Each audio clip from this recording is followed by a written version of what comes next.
and thank you for your interest in the student officer elections. If you're watching this, you're probably thinking about nominating yourself. While you're completing the nomination form, you'll be writing your manifesto. That will probably sound a bit daunting, especially if you haven't written one before, but it doesn't need to be complicated or formal. Your manifesto is simply your opportunity to introduce yourself to students and say, this is who I am, this is what I care about, and this is what I stand for if elected. In this video, I'll talk you through each section of the manifesto, explain what a good manifesto needs, and give you some guidance to help you write something that feels confident, genuine, and true to you. Your manifesto is your chance to be heard. A manifesto is how you introduce yourself to students who may not know you, and it is these students that will be voting in the election as well. It explains who you are, why you're running, and what you care about, and why students should trust you to represent them. You're not expected to have all the answers or to be able to fix everything. Students just want to know that you're genuine, motivated, and ready to listen to them. Your manifesto will be made up of 4 short questions.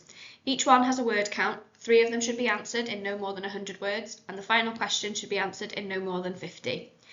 It is important that you're clear and focused in your responses and that you're not writing long essays.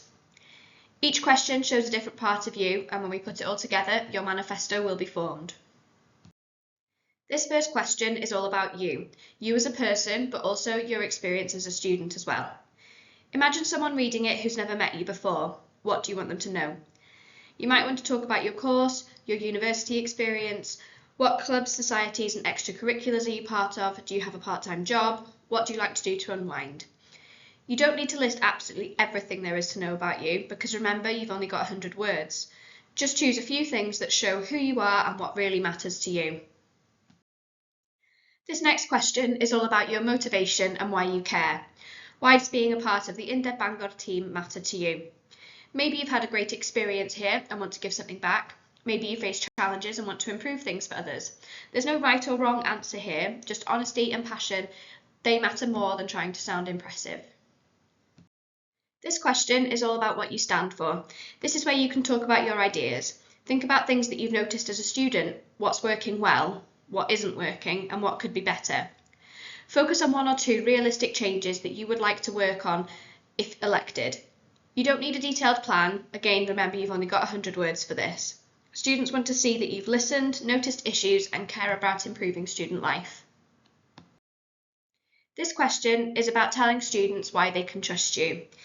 It should bring everything that you've said already all together.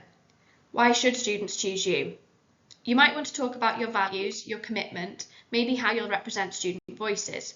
This isn't about saying that you're perfect, but it's about showing them that you're approachable, reliable, relatable, and ready to put students first. But remember, you've only got 50 words to say all of this. That's it. 4 questions to answer and your manifesto will have been written. It's important to remember to keep your language simple and natural. Write how you would speak. Avoid using jargon, buzzwords and acronyms, and stay relatable to the students who will be voting. Read your answers out loud before you submit it to see if it sounds like you. It is this manifesto that will help you to form your campaign to get students to vote for you. I would recommend writing your answers in a Word document first before you put them into the form so that you can keep an eye on that word count.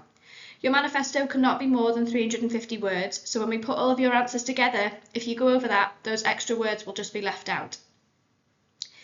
Try to avoid using chatbots or generic templates when writing your manifesto answers. When lots of people use the same tools, answers can start to sound very similar, and that can make it harder for students to connect with you and with what you're saying. No one else is you and has the same experiences as you, and that's what students want to hear. Most importantly, remember that students connect with and vote for people who they are able to relate to and trust. If you care about making student life better, that's already a really strong place to start. So, are you feeling up for it? Hopefully this has helped make the idea of writing a manifesto a bit clearer and a little bit less intimidating.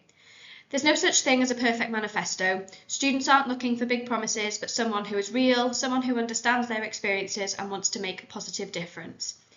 If you're passionate about representing students and improving their experience here at Bangor, you already have something worth saying. Take your time, be honest, and write something that just sounds like you. Nominations will stay open until the 19th of February. If you have any questions around submitting your nomination before that period closes, please just email the team at elections@indebbangor.com. Good luck with your nomination, and we're really looking forward to hearing what you stand for.